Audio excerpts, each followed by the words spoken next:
আশা করতেই পারি অবশ্যই, কারণ বিএনপির নির্বাচনী যে ক্যাম্পেইন ছিল এটি কিন্তু ফ্যামিলি কার্ডকে ঘিরেই প্রায় আবর্তিত বলা যায় আর কি।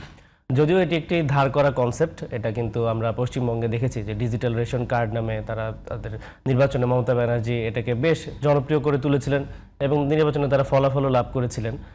তো ওখানেও ওরকম পরিবার প্রধান হিসেবে নারীকে গণ্য করে ফ্যামিলি কার্ড মানে তাদেরটা ডিজিটাল রেশন কার্ড দেওয়া হয়, যেটিকে আমাদের দেশে কনসেপ্টটা নিয়ে আসা হয় এবং এটি ভালো ভালো জিনিস তো কপি করতে কোনো দোষ। আমাদের দেশে আসলে সমস্যাটা কি, আমরা যখন মাঠে কাজ করতে গিয়েছি নির্বাচনের আগে আমরা দেখেছি যে যাদের ইতিমধ্যে যেসব ভাতা চালু আছে সেগুলি আসলে মানুষ পায় না। বিধবা ভাতা পায় না, প্রতিবন্ধী ভাতা পায় না, বা খুবই অপ্রতুল প্রতিবন্ধী ভাতা যেরকম এখন সম্ভবত 900 টাকা। তো এটা তো মানে মাসে 900 টাকা, এটা তো আসলে ভাতার হতে আসলে মানে এটা কোনোভাবেই সম্মানজনক না। তো সেই ক্ষেত্রে আরেকটি ভাতা চালু করে এটা নিয়ে আমরা নির্বাচনের আগেও সমালোচনা করেছি।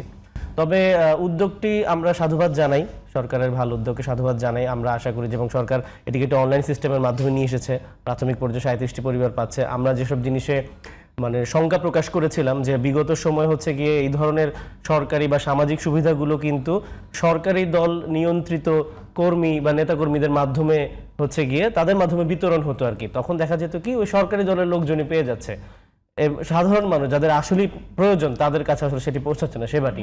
সেক্ষেত্রে দেখলাম যে ওরা অনলাইন সিস্টেম করা হয়েছে এবং মাননীয় মন্ত্রী মহোদয় কিন্তু বেশ আত্মবিশ্বাসের সাথে বলেছেন যে যারা যে সকল পরিবারের আসলেই প্রয়োজন তারাই শুধুমাত্র পাবেন। তো আমরা বিশ্বাস করতে চাই এবং আমরা আস্থা রাখতে চাই, আমরা পর্যালোচনা করব, দেখব। আমরা যদি আশা করি যে পরিবারগুলো উপকৃত হবে এবং এই কার্যক্রমটি মানে যেন তারা সরকার এটা দিকে ধরে রাখে, কারণ আমরা কিন্তু বিগত সময় দেখতে পেয়েছি সরকার একটা ভালো উদ্যোগ নেয়, প্রধানমন্ত্রী উদ্বোধন করেন, খুব একটা ডামাডোল থাকে, মিডিয়া কাভারেজ পায়। যখন মিডিয়া কাভারেজ আর পায় না তখন কিন্তু আস্তে আস্তে সেবাগুলো আর ওই প্রতিশ্রুতি থেকে কিন্তু সব সরকারি সরে এসেছে। বিগত সময় বিএনপি সরকারও সরে এসেছে তাদের বিভিন্ন কথা থেকে। তো আমরা আশা করব যেন তাদের এই কার্যক্রমটা চলমান থাকে, তাতে মানুষেরই উপকার হবে। আমরা যদি কোনো ভুল দেখি আমরা বিরোধী দলের দায়িত্ব হিসেবে সেটি সরকারকে ধরিয়ে দেব।